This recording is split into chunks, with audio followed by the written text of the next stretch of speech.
Pseudo first order reaction. Pseudo first order reaction क्या है?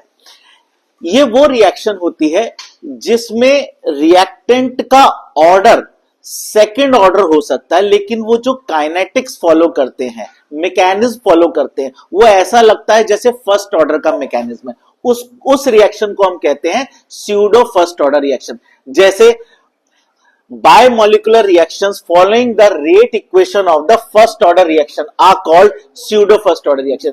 ये जो मैकेनिज्म फॉलो करते हैं वो फर्स्ट ऑर्डर का लगता है और होते हैं बायोमोलिकुलर यानी सेकंड ऑर्डर के। तो इस टाइप के रिएक्शन को हम झूठे फर्स्ट ऑर्डर रिएक्शन यानी झूठा, स्यूडो मतलब झूठा फर्स्ट ऑर्डर रिएक्शन कहते हैं। आगे बढ़ते हैं इसका एग्जांपल के लिए।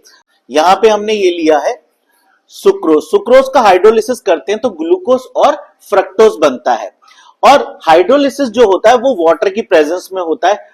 जब हम वाटर को यूज करते हैं इस रिएक्शन में, तो जो वाटर की कंसंट्रेशन कंज्यूम होती है वो नेग्लिजिबल होती है, बिल्कुल ना के बराबर होती है। तो जब हम रेट लॉ में सुक्रोज की कंसंट्रेशन और वाटर की कंसंट्रेशन, दोनों की कंसंट्रेशन को लेते हैं, तो क्योंकि हमारा रेट वाटर की कंसंट्रेशन पर डिपेंड नहीं करता है, तो उसके ऑर्डर को हम जीरो मान लेते हैं और सुक्रोज की कंसंट्रेशन के ऑर्डर को हमने 1 मान लिया। तो यहां पे है तो इक्वेशन में दो रिएक्टेंट्स, लेकिन एक ही पे हमारा रेट डिपेंड कर रहा है, क्योंकि जो वाटर का कंजम्पशन हुआ है उसकी क्वांटिटी ना के बराबर है, तो उसमें जो कंसंट्रेशन चेंज होता है वो बहुत नेग्लिजिबल होता है। तो यहां पे हमारा जो रेट निकल के आता है उसमें सिर्फ हम सुक्रोज की कंसंट्रेशन लेते हैं, वाटर की कंसंट्रेशन को निग्लेक्ट कर देते हैं। उसकी जो कंसंट्रेशन होती है वो कांस्टेंट होती है।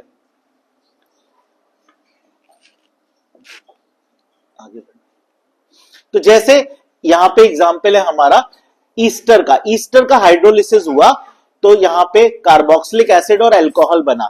हमने देखा कि ईस्टर जो हमने लिया था 0.01 मोल और वो 0 मोल रह गया, यानी 0.01 मोल कंज्यूम हो गया पूरा का पूरा। लेकिन वाटर हमें इसमें ज्यादा क्वांटिटी में लेना पड़ा, एक्सेस में हमने वाटर लिया, उसमें जो कंसंट्रेशन जो यूज हुई वो 0.1 मोल यूज हुई, यानी इट वाज नेग्लिजिबल या 0.01 कह सकते हो। यहां पे इट वुड बी, यहां पे प्रॉपर इसकी वैल्यू होगी 9.99 यू कैन से। तो यहां पे जो क्वांटिटी कंज्यूम हुई है 0.01 मोल हुई है, तो दैट इज वेरी नेग्लिजिबल। तो यहां पे अगर हम मानेंगे कि 9.99 है, दैट इज इक्विवेलेंट टू 10 मोल। ये 9.99 को हम 10 ही मानते हैं, यानी वाटर की कंसंट्रेशन जो है वो कांस्टेंट है, यानी वो चेंज नहीं हुई। तो जब हमने रेट लॉ लिखा तो वाटर की जो कंसंट्रेशन थी उसकी वैल्यू बार बार अगर हम रेट लॉ लिखेंगे अलग अलग टाइम पीरियड पे तो कंसंट्रेशन नियरली सेम आएगी।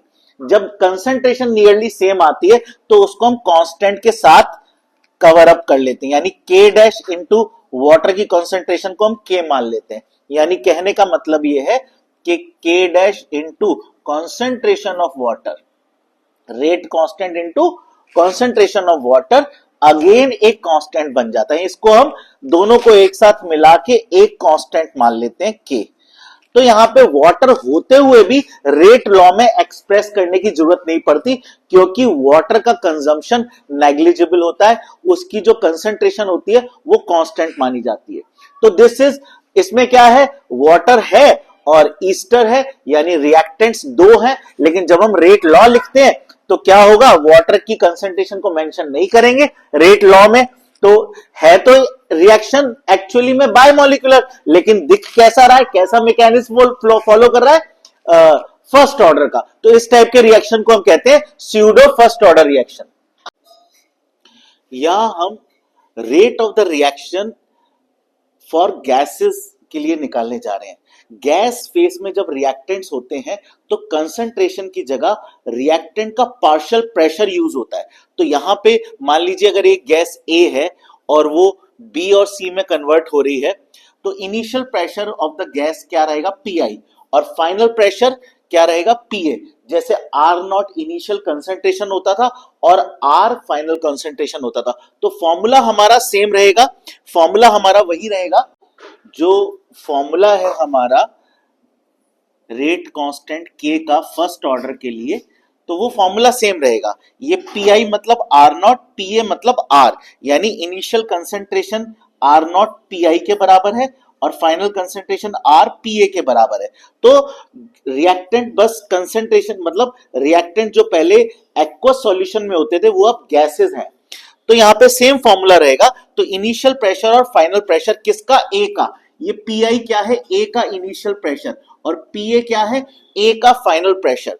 तो किस तरह से निकाला, मान लीजिए एक्स मोल्स गैस के कंज्यूम हो गए, बी और सी एक्स मोल्स बने, तो यहां पे जो प्रेशर रह जाएगा वो एक्स के हिसाब से रह जाएगा। तो मान लीजिए जो प्रेशर है वो एक्स एटीएम कम हो गया और इनका एक्स एटीएम बढ़ा, इनका एक्स एटीएम बढ़ा, तो पी आई माइनस एक्स ये हो गया हमारा फाइनल प्रेशर।